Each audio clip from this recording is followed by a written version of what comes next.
조시마 장로께서는 암자에 거처하고 계십니다. 수도원에서 한 400보쯤 떨어져 있는 호젓한 암자지요. 저기 저 조그만 숲을 지나서 또 그 숲을 지나간다는 건 나도 알고 있지요. 하고 표도로가 대꾸했다. 그런데 길을 통 알 수가 없어요. 다녀본 지가 하도 오래되어서. 이 문으로 나가서 곧장 숲을 질러가면 됩니다. 자, 가십시다. 나도 마침 못하면 내가 안내해 드릴까요?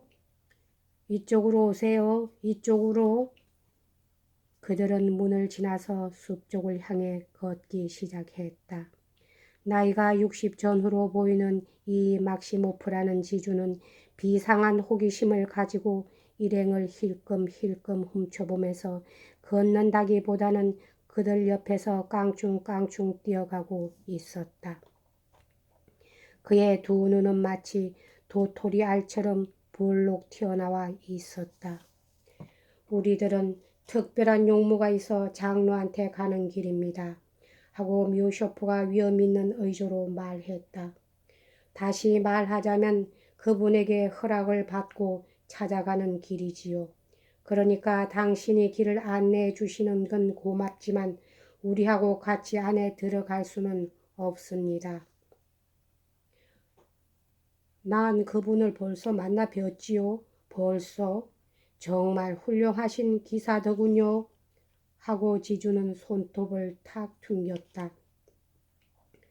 누가 기사란 말입니까? 묘쇼프가 물었다. 장로님 말입니다. 거룩하신 장로님 말이에요. 그분은 이 수도원의 명예이며 영광이지요. 왜 조시마 장로님이라고? 이분으로 말할 것 같으면 그러나 그의 횡설수설은 마침 그때 그들을 뒤쫓아온 젊은 수도사에 의해 중단되었다. 두건이 달린 법의를 입고 얼굴이 몹시 파리해 보이는 작달막한 수도사였다. 표도로와 뮤쇼프는 걸음을 멈추었다. 그는 허리를 깊숙이 굽히고 정중하게 절을 한 다음 이렇게 말했다. 암자에 가서 장로님을 배운 다음에 원장님께서 여러분을 점심 식사에 초대하신답니다. 늦어도 1시까지는 원장님한테로 와주시기 바랍니다. 이분도 함께. 하고 그는 막시모프 쪽으로 돌아보았다. 기꺼이 가고 말고요. 하고 초대를 받은 것을 무척 기뻐하면서 표도로가 소리쳤다. 꼭 가 뵙겠습니다. 우린 여기서 서로 점잖게 행동하기로 약속했거든요. 그런데 뮤쇼프 씨, 당신은 어떻게 하시겠습니까? 왜 안 가겠어요? 내가 여기 온 건 수도원의 모든 관습을 보아두자는 거니까. 그런데 표드로 파블로비치 단 한 가지 곤란한 것은 바로 당신 같은 사람과 동행이란 점이지요. 그런데 드미트리가 아직 안 나타나는구먼. 그가 일부러 오지 않는다면 그건 참 근사한 일일 텐데 당신의 연극이 결국 서툴렀다는 얘기가 되니까 어쨌든 점심 초대는 기꺼이 수락하겠다고 원장님께 전해주시오. 하고 뮤쇼프는 수도사를 향해 말했다. 아니, 저는 지금 여러분을 장로님께 안내해 드려야 합니다. 수도사가 대답했다. 그럼 난 원장님한테 가겠어요. 지금 곧장 원장님에게로. 하고 막시모프가 제잘거렸다. 원장님께서는 지금 좀 바쁘십니다. 그렇지만 좋을 대로 하시지요. 하고 수도사는 주저하며 말했다. 참 어지간히 거머리 같은 친구로군. 하고 뮤쇼프는 지주 막시모프가 수도원 쪽으로 서둘러 달려가는 것을 보고 말했다. 꼭 폰존 같은 사람이구먼. 불쑥 표도로가 한마디 했다. 그래, 겨우 끌어다 맞춘 게 그거요? 저 사람이 글쎄 어디가 폰존을 닮았다는 거죠?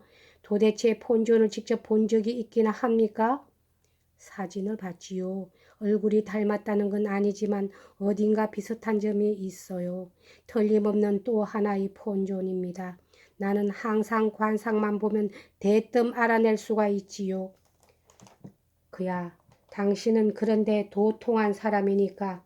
하지만 표도로 파블로비치 방금 자기 입으로 점잖게 행동하기로 약속했다고 한 말을 잊지 마시오. 여기 와서까지 당신이 광대 노름을 시작한다면 정말 난 당신하고는 행동을 같이 할 수가 없단 말이오. 참 처치곤란한 사람이거든요. 하고 그는 수도사를 돌아보며 덧붙였다. 난 이런 사람과 함께 점잖은 분들을 찾아가기가 정말 송구할 지경입니다. 파리하고 핏기 없는 수도사의 얼굴에는 잠깐 동안 간사한 듯한 미소가 스쳐갔다. 그러나 그는 아무런 대꾸도 하지 않았다. 분명히 이러한 침묵은 그의 자제심에서 나온 행동 같아 보였다. 뮤쇼프는 점점 더 눈살을 찌푸렸다. 연병할 놈의 자식들 같으니 그래 몇백 년을 다듬고 다듬은 낯짝이 겨우 고구란 말이냐. 뱃속에는 위선과 거짓으로 꽉 차 있는 주제에 이와 같은 생각이 후딱 그의 머릿속에 떠올랐다. 아, 이게 바로 암자로군.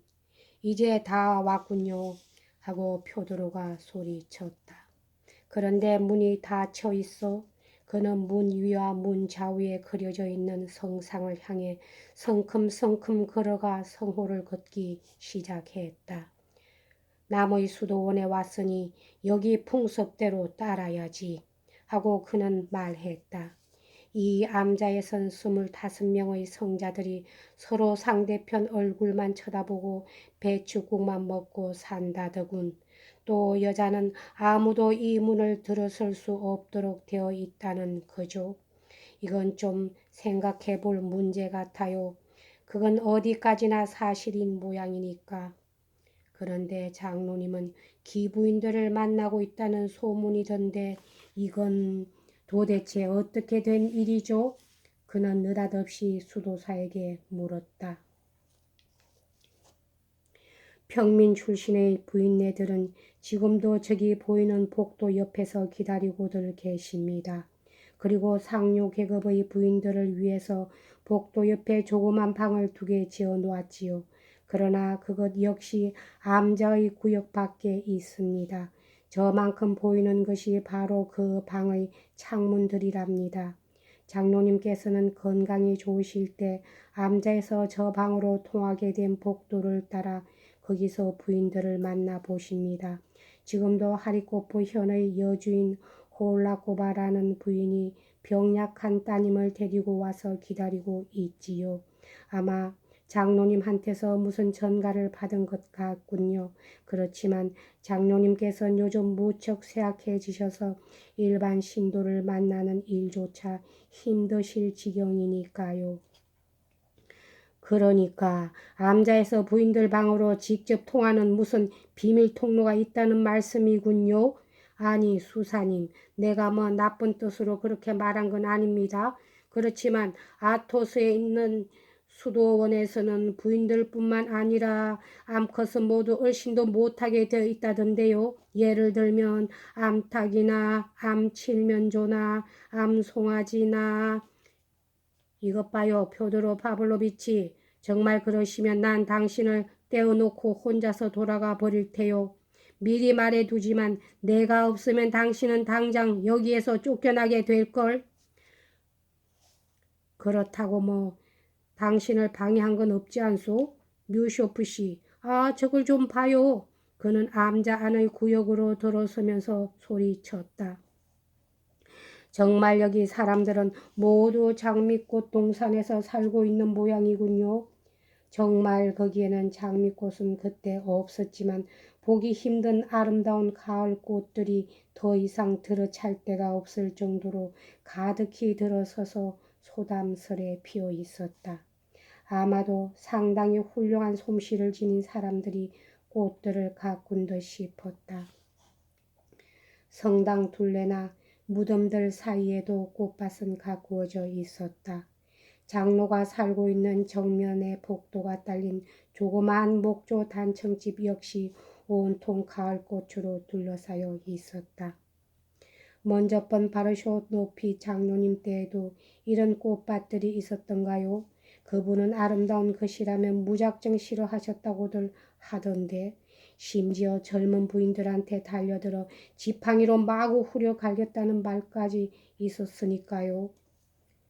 표도로는 현관 앞 청계를 오르며 이렇게 찌그려 댔다. 사실 바르쇼프 높이 장로님은 가끔 기묘한 행동을 하신다고 소문이 나 있기는 하지만 그건 모두 터무니없는 소리들입니다. 그분이 누굴 때려주다니 그게 어디 있을 법한 말입니까? 하고 수도사가 대꾸했다. 그럼 여러분 잠깐만 기다려 주세요. 들어가서 말씀드리고 오겠습니다. 표도로 파블로비치 마지막 약속이니 잘 들어두시오.